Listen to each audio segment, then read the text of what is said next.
Well,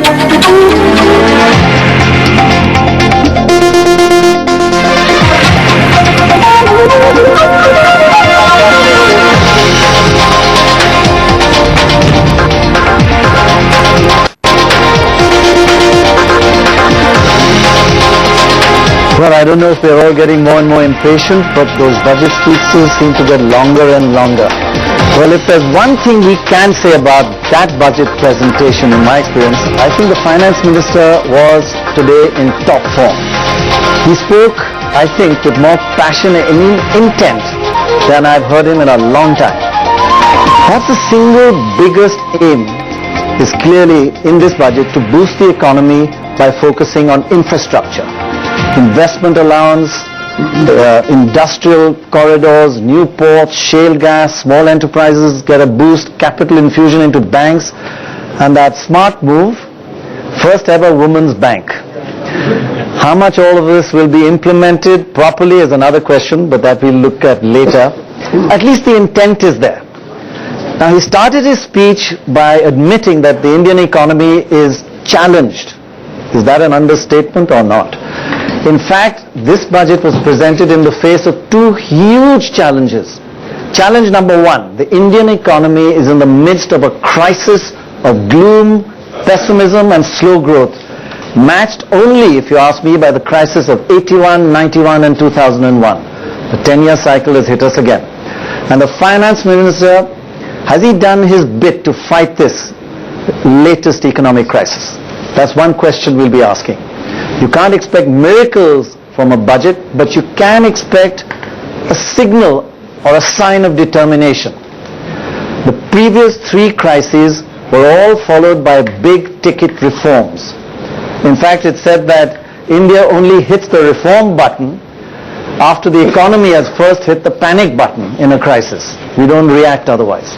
Well, we are in a crisis again. I hope this government realizes that. Does this budget suggest that we will get the reforms this time as well? The second big budget challenge, of course, is this budget is in the face of the coming Lok Sabha elections in 2014. Was this an election budget? And does the challenge of elections and politics contradict the challenge of reforms? To answer these questions with us, we have a most amazing collection of brilliant minds. And these are not just theoretical brilliant minds. Each one of them have acted, implemented and created jobs and assets that have built the new India. This is the new India that we look forward to and look towards to get India back on a high growth path and get us out of poverty. With me to get answers and a perspective on this budget is my colleague Shweta Rajpal Kohli. For me, the finest business journalist in India today. Mark my words. And all of you watching, you have an opportunity to participate with us in all this using NDTV's second screen technology. Just get hold of your phone or tablet and send in your questions, and the best question will float up to the top and be asked right here. Let me just start with Arun Shourie. Two challenges. Boost the economy, get it out of this gloom and slow growth, and elections. Has he done a good balancing job, or has he failed in both? Well, no, I wouldn't say failed or anything, but as you can see the reactions, initial reactions, there was, he himself acknowledged that the problem has not been the lack of a provision or of expenditure or of a particular tax, but the return of uncertainty among investors. And I would be surprised if investors now feel reassured on that count. There's only one announcement which said something definite to reassure them, and that is that on GAR he is now going to incorporate the things which he has done, which he has announced, which were very good things in the last 2-3 months. But other than that, for instance, on the arbitrariness of tax administration, all he has been able to assure is another commission. Similarly, on boosting, you rightly said that he has listed a number of things on infrastructure. They are not new things, including connectivity in the northeast, for instance, is a proposal for a long time, including ADB's interest in this matter. The one thing that I was asking Sumant just now about the manufacturing sector is this allowance for companies that are going to invest more than 100 crores in plant and machinery. Right. But other than that, it's really, you have to look very far to see what is it that is actually boosting and attending to the problem which he has himself identified in regard to confidence and to outlays which should boost manufacturing. I would have thought, for instance, that instead of this dopey list, if he could have spelled out policies, defense production to be opened up to the private sector. Anthony was talking about it, no mention in the budget. Yes, that's a big miss actually. Well, yes. Those are the types of things which should have actually assured people. Mr. Soni was just now talking about the sugar industry and decontrol. And he said that would be an important signal. We don't see that. So if you just went back what Shweta was asking the industry before we started, right. You would have to request Mr. Chidambaram for a supplementary budget speech. Well, I mean, to be fair, not everything comes in a budget. There will be supplementary policy decisions. But was there any signal of reform in this budget, Vikram? I have to say I'm kind of in agreement with Arun. I struggle here. I mean, he started brilliantly, I thought, by identifying the issues, and I thought that we're really going to focus now on a budget that establishes without any equivocation the growth path, as well as contains inflation, as well as sets out the roadmap for the fiscal sort of deficit. At the end of it all, I am not sure that what we have seen is going to reinvigorate investor sentiment. There are some measures, I'm not sure, certainly in the oil and gas sector. Shale gas, you've got... Well, this is it. I was just going to say, the measures that he's announced don't actually lead to an enthusiastic response. Profit sharing has been replaced by revenue sharing. This is that a good move? No, it isn't, because this is at a time when all of our oil and gas reserves are being found in very harsh geologies, in deep waters, where possibly one well could cost as much as $50 million. The risks are high, the rewards are uncertain. So companies are going to invest if they're pretty much assured that in the event of a discovery, they're going to be able to recover their costs. But Vikram, the issue there, profit, what are the costs you include, all the... I know, but you see, let's just simplify things. Percentage of revenue depends on the percentage. Well, the point is that once you guys get revenues, you make a lot of profits. No. But the difference between revenue sharing and profit sharing is that you're able to recover your costs before you start to share the profit. But do people put inflated costs? Well, this is it. All over the world, this particular model works, and there are very clear guidelines for what you include, for how you audit the cost. International auditors will lose their credibility if they were to inflate the costs. Now, we can do that in India too. I mean, I don't see why we can't ensure that the costs are not gold-plated. Right. Shweta? Well, to me, what's interesting, clearly, Dr. Roy, is that he has decided to tax the super rich, and that's something we need to get the industry to react to. The surcharge, because that is perhaps something that clearly stands out in the budget as something he had displayed his intention for. And why don't we get, in fact, Mr. Hari Bhartia to respond to that?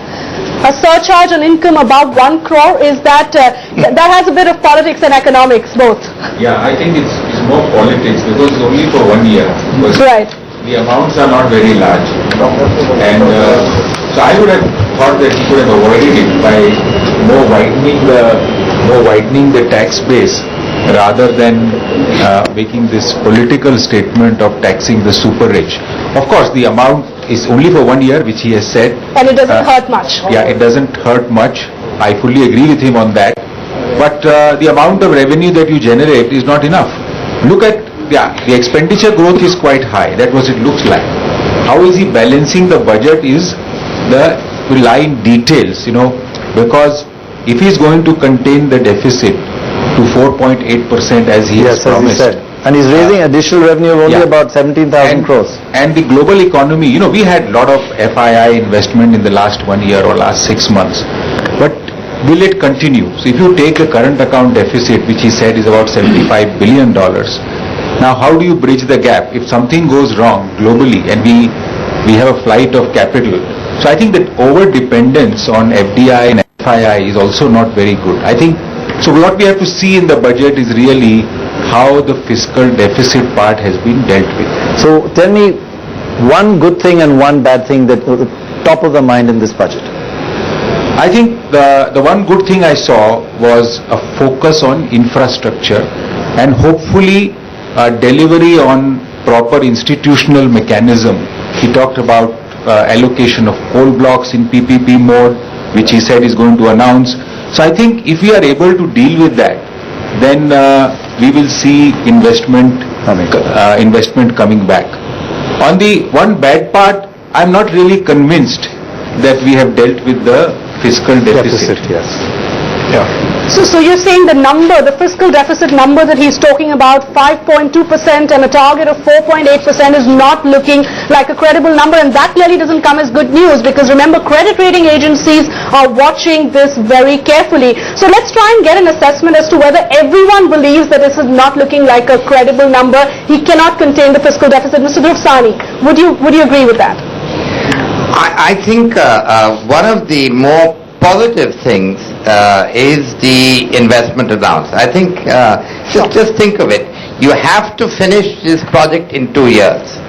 Now capital goods takes about 12 to 15 months. So I believe you'll get in the next 6 months a kickstart, because people have to place these orders. They cannot risk this going beyond FY15. I think that is going to have a spillover effect. Investment allowance 15%, it's a good chunk. It's a good primer, and it will have a ripple effect. So I think he will get some growth here in a number of industries, and 100 crores means a lot of projects will have to start very fast. That's a very positive effect.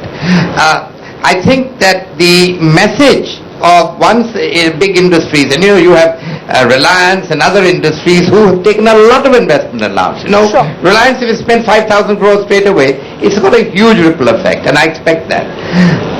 On the more negative side, besides it was mentioned by Arun Shourie, I thought he could have talked about the liberalization in the agricultural space. He did mention a few things on research and development, but I was looking forward to the controls that we had on the sugar industry, which has been talked about a lot, and hopefully it will still happen after the budget. On your thing of the fiscal deficit, I think we should be more positive. We should trust him. I don't think we should always start with a skeptical view, so I take him at face value. Okay, has he managed to win back the confidence of India Inc. or not? Because that is the critical bit.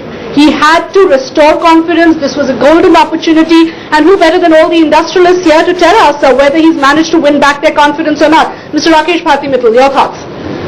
Well, I think to me he's done a very good job. I can say that. If I look at the planned expenditure, which is growing by 29%, is a huge positive. And I agree with Dhruv, we just can't say that this fiscal deficit of 4.8% will not be met with. He's delivered 5.2 by controlling and containing expenditure. Having said that, I think 2 or 3 areas which I would like to quickly pick up on. Agriculture outlay at 7 lakh crore, which is up by 22%, with 80,000 crore on rural development. That's rural development, rural infrastructure development, is a very big positive, because to me, this is something which is far greater than giving subsidies to any sector. Watershed integration is talked about, soil health programs have been talked about, and more importantly, eastern states who have started contributing. On pulses and other agri-produce, 1,000 crore has been allocated again in this budget, and I think that will help us in taking our... But mobile phones will cost more. Right. Well, it's beyond 2,000. So rural area, you're still okay. Also, I think the focus on pilots on nutri farms, on crop diversification, though my view is that a larger outlay should have been given on crop diversification programs, given the huge grain stocks which this country is sitting on. The other sector, I believe, insurance, I think, has got a very good thumbs up to my mind, where banks have been allowed to distribute multiple insurer products, so the markets open up. You get into the KYC program of the bank, so the fraud and the controlling risk management is much better for the private insurers. And the capital infusion into banks, huge amounts, 2 huge. Yes, and then you don't need any approval for tier 2 and tier 3 cities. What Dhruv talked about on the industry, I think on the MSMEs, they will continue to get the same non-tax benefits for 3 years. 3 years after in they spite pass. of their limits That's a of good idea. contribution going up. Right. That's So a very good huge idea. positive to me, and I Otherwise think it that was is a deterrent. exactly. Okay, we've got Mr. Rangarajan joining us. Mr. Rangarajan, thanks very much for joining us. You're a past master at analyzing budgets. Is this a risky budget? Do you think he's put a lot of money into infrastructure to boost growth? Can he stick to that 4.8% budget deficit, given the amount he's spent on infrastructure and raising only an additional 17,000 crores through taxes? Well, I think it is possible to do it because the calculations have been made. After all, he has been able to hold the fiscal deficit down to 5.2% of the GDP in the current year. Therefore, the way the revenues and the expenditures have been calculated, I believe are on conservative and proper basis. And therefore, I expect that the fiscal deficit of 4.8% would be achieved during the next fiscal. I have no doubt about that at all, because the credibility of the finance minister and the credibility of the budget depends very much on achieving this fiscal deficit target, and I'm quite sure that the FM is very much determined to do it. I think it's a very good budget, brilliantly crafted to achieve multiple objectives. I just wanted to ask you, what would you have liked to seen in this budget that you missed, that wasn't there? Well, I think he has, in a sense, attacked everything. I mean, I think that is why I said multiple objectives.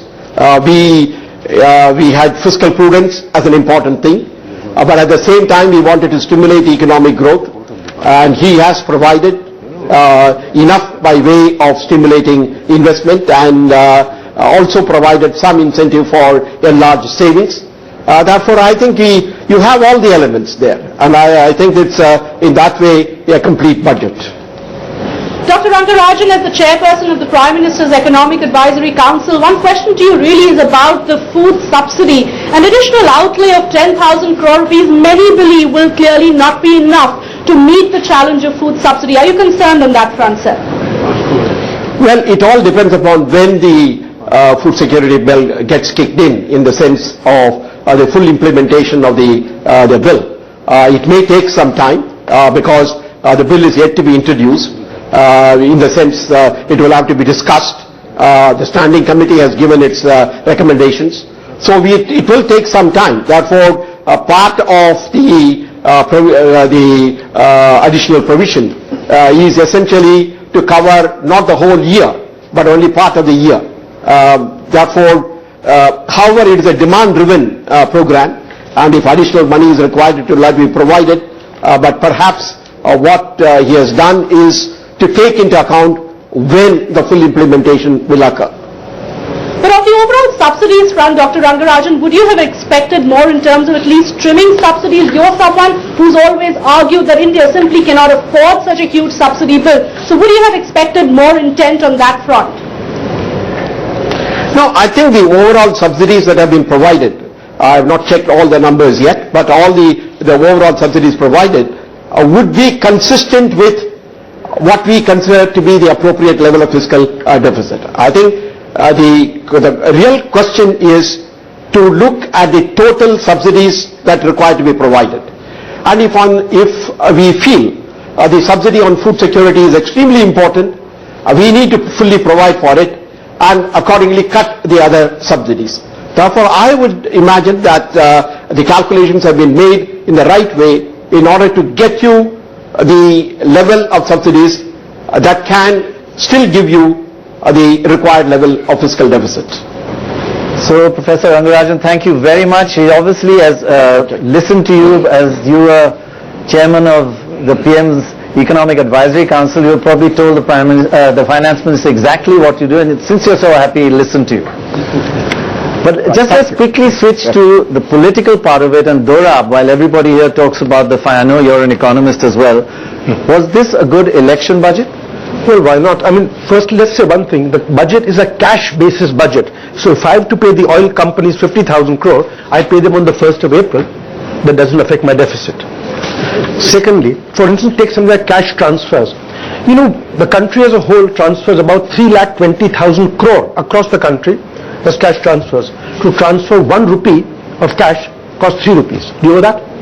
Now, the question is, if you could through this reduce it by say to 150 or 2 rupees, you're saving a hell of a lot of money. So, you know, there are things. Then there is the pension bill, the insurance bill. Now these go through, and I don't see frankly why they shouldn't go through, because these were originally, the BJP should come around because they're going from 26 to 49%. That brings in more capital. I think it's a, you know, the cash transfer is a politically good thing. Increase in subsidies, the food security bill, I think will start next January, so just in time for the elections. So these are the, I think, the political things, but I think it's a fairly well juggled budget, and I think there's terrific stuff. I think on industry, in the PPP in Coal India, you know, he denationalized Balco. What's left of Balco is worth 10 times Balco today. You give them 51% in the private sector like he did, and today you find that Balco is a crown jewel.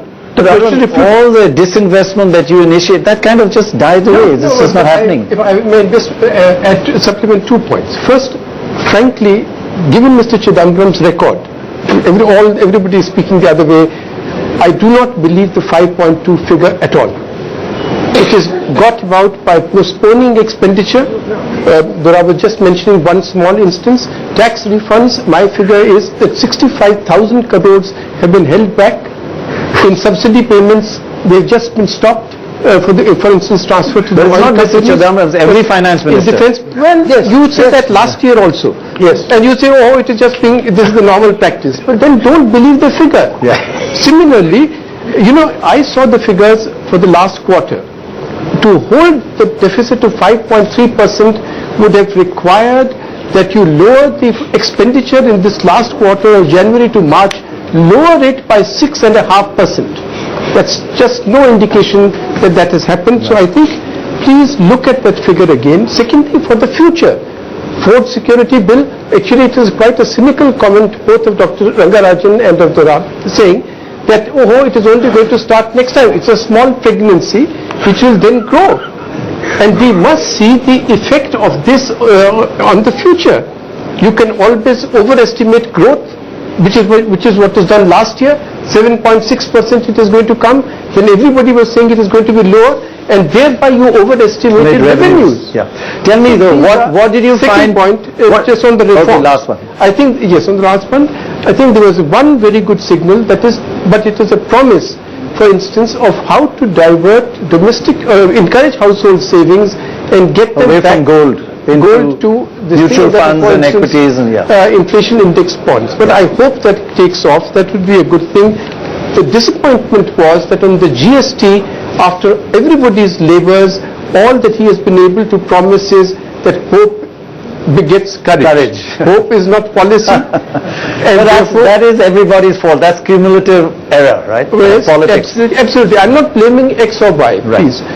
And the real disappointment, and the real thing we have to look for, which would actually stimulate these investments, is expedition on execution and clearances of projects on which he just, as you would say, Dhruv made the important point of this window for investment. That's a big point. That it will come. All right, in fact, Naina Lal Kidwai of HSBC now also joins us on a link, and it is really a budget which has many firsts, especially for women. Ma'am, your first reaction to the Finance Minister's announcement that there will be India's first women's bank and there will be 1,000 crore capital that he's earmarked for it.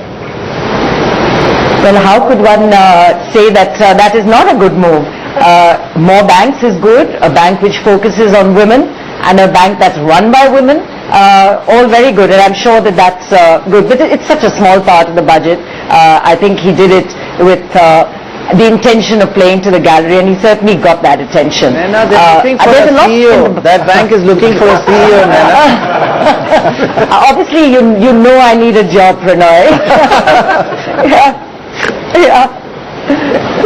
But I think I've just come out of a room, Pranay, which had a lot of industry present at FICCI, and the view, I think, was one that the budget is it's a responsible budget.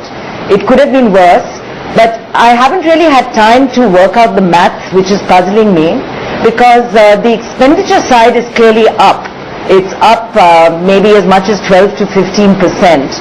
The revenue side, through the surcharges, he mentioned is about 13,300, I think, up on the direct taxes and another 4,700 on indirect. The math is not matching up.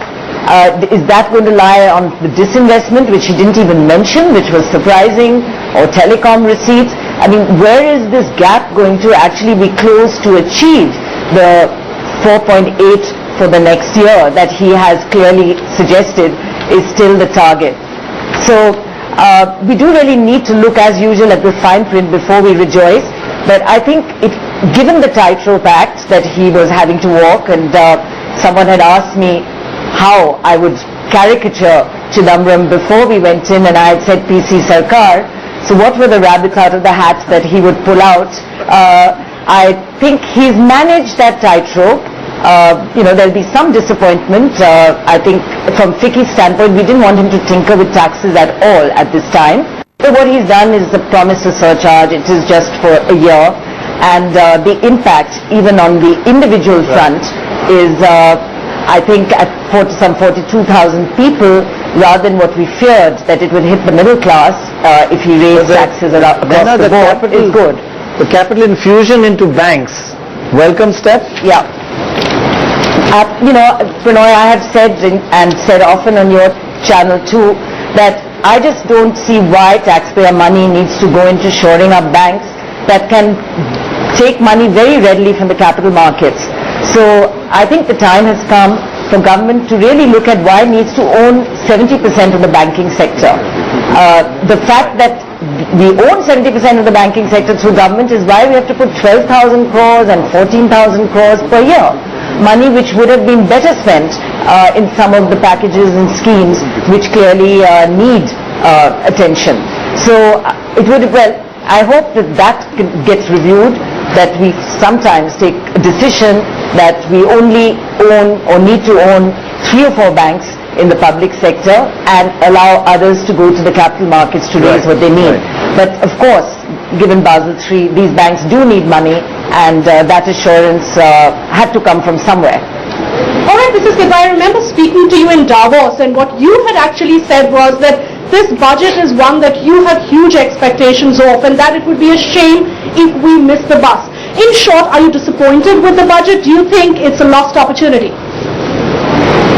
No, because a lot of what industry needs is really outside the budget, and what I take heart from is both the economic survey and indeed the opening comments of the finance minister for this budget lay around growth, and the fact that growth needed to return, and growth is what helps financial inclusion.